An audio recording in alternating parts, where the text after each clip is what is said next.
It's a selfie stick! Oh! We're cool! Where's my... Hey Keybladers! Welcome to another episode of Kingdom Hearts Book of Dawn, BOD BTS. On this special episode of the Musical Talkback series, we're talking all about Skuld. Now, this isn't just your average musical talkback. This is also a lore explanation! Okay, so I'm really excited to talk about this one. Skuld is the last theme that I composed for Book of Dawn. It is probably the most musically complex and has the most going on. First, let's talk music. So, musically, there's a lot going on with Skuld's theme. And thematically, there's a lot going on with Skuld's character. Skuld is someone who looks for answers in the world around her. She left Vulpes and toured the other unions, learning from each of them as she went. So there are little bits of each of the different union themes, aside from Unicornus, in Skuld's theme. Now, why do we exclude Unicornus? Well, in the script, Skuld says that Ulver is the first Unicornus member that she's ever interacted with. So she wouldn't have learned anything from Unicornus yet. Thus, she learns what it means to be Unicornus from player. At least in our script. So our version of Skuld's theme does not include that. Now, one day could I recompose another one that does include Unicornus? We'll see. But the union themes aren't the only things that are present in Skuld's theme.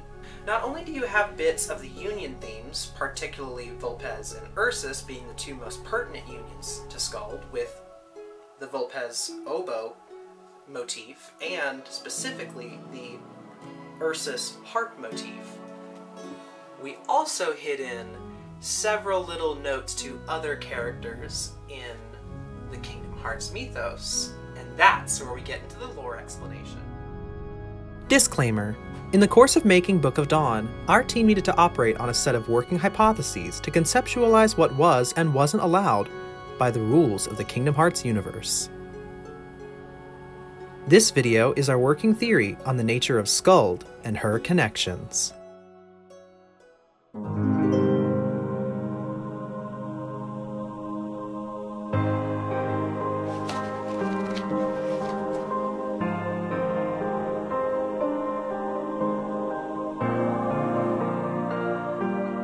Hang tight, Keyblade theorist. This one's gonna throw you for a loop. But I have a theory that Skuld and Xion are connected. That's right, for you keen-eared listeners out there, I included part of Xion's Vector to the Heavens theme as part of Skuld's theme. Now, what do these two very disparate characters have in common? Well, before I say anything further, heavy spoilers for Kingdom Hearts 3 Remind, Kingdom Hearts 3, Union Cross, and pretty much every other game you can think of. So, Sora has 3 hearts that are within his. We know solidly that Ven and Roxas are 2 of them, because we see that heart leave Sora whenever Ventus awakens, and whenever Roxas is separated. However, in the course of Kingdom Hearts 3 and the course of Kingdom Hearts 3 Remind, we never see Xion's heart leave Sora. However, we do see Xion's memories leave Roxas's heart and go into Xion's new body with the heart that was recreated there. However, we never see Shion's original heart leave Roxas, which, as has been described many times in the Kingdom Hearts universe and theorized countlessly, the ability to dual wield is linked to someone having more than one heart inside their body. So, if Shion's original heart never left Roxas, that explains why Roxas is able to dual wield throughout the entirety of Kingdom Hearts 3 and Remind.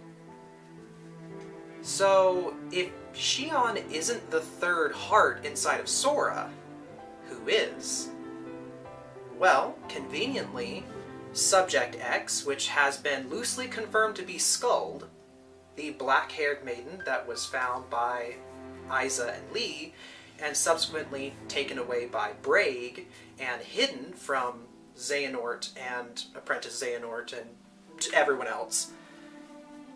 We've also seen that data can be digitized and written into someone's heart, thanks to Ansem in Dream Drop Distance and his conversation with Riku.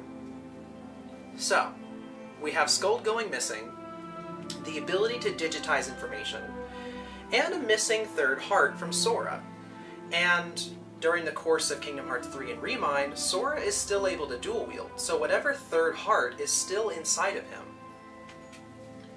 My theory is the third heart is Skuld. It conveniently ties up where Skuld went, conveniently ties up Sora's ability to dual wield and Roxas' ability to dual wield in 3 and 3 Remind.